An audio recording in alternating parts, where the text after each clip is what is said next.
Muy buenos días con todos, señores y señoras estudiantes. Es un gusto retomar nuestra cátedra de doctrina policial. En nuestra clase anterior, si recuerdan bien, estuvimos explorando los cimientos, las raíces preinstitucionales de la función policial. Hablamos de un tiempo en el que no existía una policía nacional como la concebimos hoy. Hablamos de los Cari en la Confederación Quitukara, de los Chapac Camayuc en el Tahuantinsuyo, figuras que cumplían roles de vigilancia y defensa. Vimos cómo, durante la colonia, la seguridad era una función rudimentaria, a cargo de los cabildos, con esos famosos serenos y rondines que cuidaban las noches de las ciudades de Quito o Guayaquil, más para apagar faroles y gritar la hora que para combatir el crimen de forma estructurada. Y vimos que incluso con la llegada de la Gran Colombia, aunque ya se respiraban ideas de una estructura más formal, la administración de la policía seguía siendo local, municipal. La característica de esa era, como concluimos, fue una función policial dispersa, no estandarizada y totalmente local. Hoy, señores estudiantes, vamos a dar el salto. Hoy dejamos atrás la prehistoria y entramos al siglo XIX, el siglo en que nacen las repúblicas, y con ellas la necesidad de crear instituciones que las sostengan. La clase de hoy se centra en la segunda gran fase de nuestra historia, la institucionalización. Este es el periodo que define el ADN de la policía que tenemos hoy. Es un periodo de esfuerzos, de ensayos y errores, y de tensiones fundamentales que, les aseguro, seguimos debatiendo en los pasillos de esta misma escuela. El problema fundamental del Ecuador en el siglo XIX, una vez separados de la Gran Colombia, era construir un Estado. Y un Estado, para hacerlo, necesita el monopolio de la fuerza y la capacidad de hacer cumplir la ley en todo su territorio, no solo en la Plaza Grande de Quito. La situación que teníamos heredada, con los municipios controlando a sus propios policías, era insostenible para un proyecto de nación.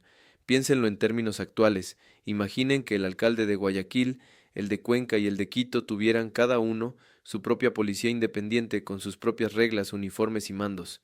Sería un caos, sería una federación de ciudades-estado, no una república unificada. El primer gran movimiento para cambiar esto, el primer hito de la institucionalización, ocurre en 1843. En ese año se promulga una nueva ley de régimen político y administrativo. Este documento, que para muchos puede sonar como un trámite burocrático, es en realidad una revolución conceptual. ¿Qué hizo esta ley? Centralizó en el Poder Ejecutivo, es decir, en el presidente de la República, todas las atribuciones policiales que antes tenían los municipios. Este es el primer golpe en la mesa del Estado central diciendo: la seguridad no es un problema local, es una responsabilidad nacional. Por primera vez, la función policial deja de ser un servicio municipal más, como la recolección de basura o el mantenimiento de parques, y se eleva a una función de Estado. Claro, una ley en el papel no cambia la realidad de un día para otro. El siguiente paso era crear el mecanismo para ejecutar esa ley, y eso llega pocos años después, en 1848. En ese año, un nuevo reglamento establece la figura del jefe de policía cantonal.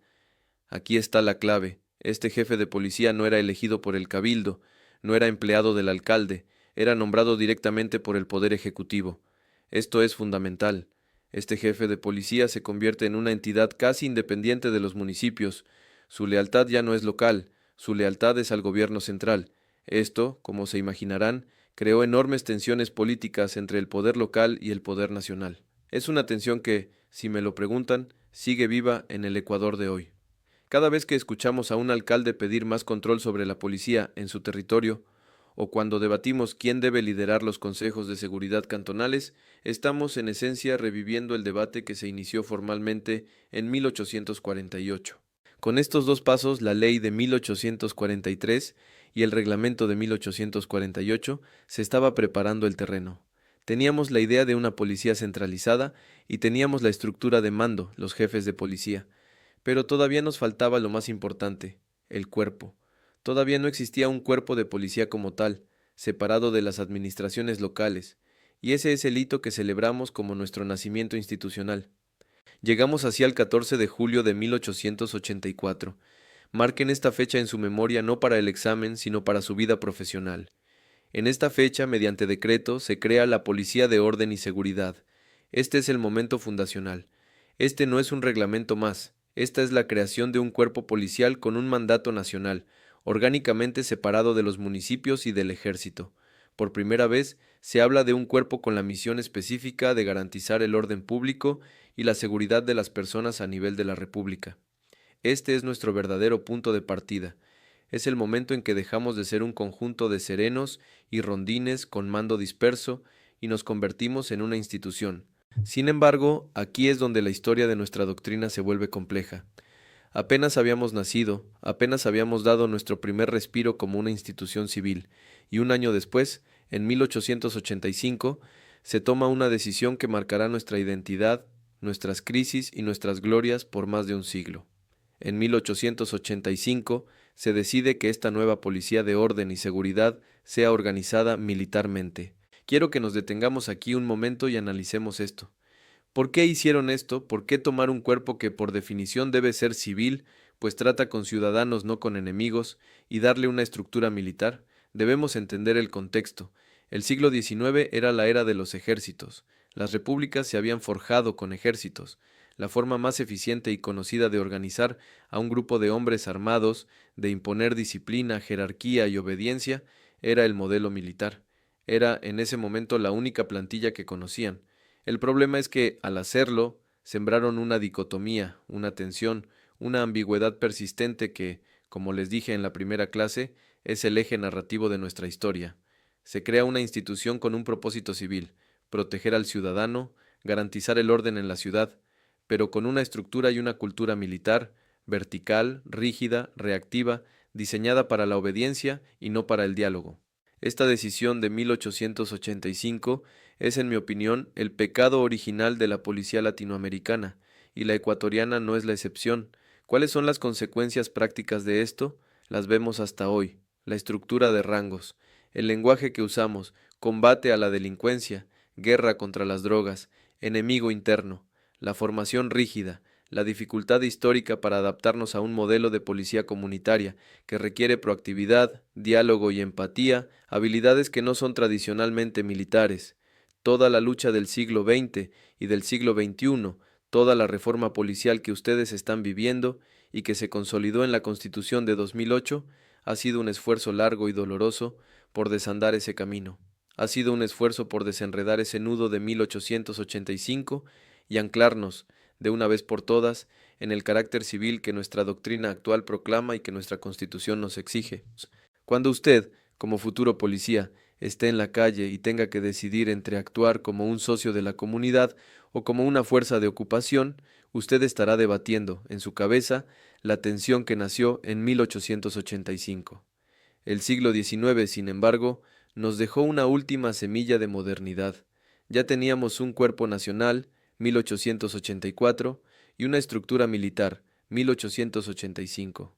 Pero la función policial no es solo orden, no es solo pararse en una esquina con un fusil, es también seguridad, y la seguridad implica investigar el delito. En 1896 se da un paso gigantesco en la especialización. Se crea el Servicio de Investigaciones y Pesquisas. Este servicio, que se pone bajo el control de la Policía de Orden y Seguridad, es el embrión de nuestra futura policía judicial.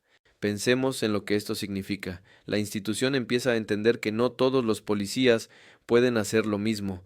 Una cosa es el uniformado que previene el delito con su presencia, el orden, y otra muy distinta es el agente que, sin uniforme, de civil, se infiltra, recoge pistas, entrevista testigos y resuelve un crimen que ya ocurrió, la pesquisa. Este es el nacimiento del policía investigador. Es el reconocimiento de que la investigación criminal es una ciencia, una técnica que requiere habilidades diferentes: astucia, paciencia, análisis, deducción. Es el origen de lo que hoy conocemos como la Policía Judicial, la DINASED, la UIAD, la DNCE. Es el primer gran paso hacia la especialización, que será el tema central de la siguiente fase, la profesionalización. Así que para cerrar la clase de hoy, ¿qué nos dejó este siglo XIX? Nos dejó una institución que pasó de ser un conjunto de guardias municipales a ser un cuerpo de carácter nacional, centralizado bajo el poder ejecutivo. Ese es el gran triunfo de la institucionalización, pero nos dejó también una herencia compleja, una estructura militar impuesta sobre una función civil, creando una tensión de identidad que ha sido nuestro desafío central por más de 130 años. Y finalmente, Nos dejó la semilla de la especialización, el reconocimiento de que la seguridad es una ciencia compleja. Con esta fundación, con estas tensiones y con estas promesas, la Policía Nacional del Ecuador entró al siglo XX, lista para enfrentar su siguiente gran desafío, la profesionalización. Quiero dejarles una reflexión final para esta semana. No se queden solo con las fechas que hemos visto hoy, con 1884 o 1896.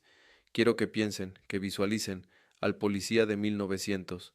El producto final de todo este siglo de institucionalización que acabamos de discutir. ¿Qué es lo que teníamos en las calles de Quito o Guayaquil en ese entonces? Teníamos a un hombre con uniforme, sin duda, con una disciplina militar y una obediencia vertical, por supuesto, producto de esa decisión de 1885. Pero era un policía que aún no tenía una formación estandarizada.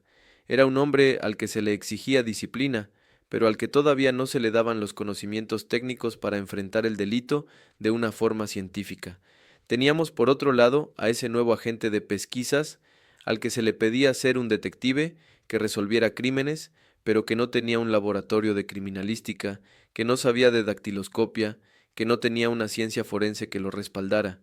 Era un investigador que se basaba puramente en el instinto, en la astucia, en lo que había aprendido en la calle. Y lo más importante, teníamos un cuerpo que, si bien ya no dependía del alcalde, era visto por el ciudadano de a pie, por el comerciante, por el artesano, más como una fuerza de control del gobierno central que como un servicio de ayuda.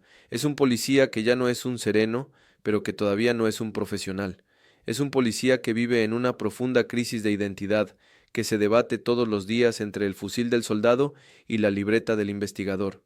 Es sobre esta base de contradicciones, sobre esta necesidad urgente de conocimiento, de técnica, de doctrina, que se va a construir todo el siglo XX. Con esa idea en mente, con esa imagen del policía de 1900, les espero en la próxima sesión. Ahí veremos cómo la creación de una escuela, un solo edificio, un solo evento, lo cambió absolutamente todo. Ahora sí que tengan un buen día, y ese, señores, será el tema de nuestra próxima clase. Muchas gracias. ITESUT, Instituto Superior Tecnológico Universitario de Transporte.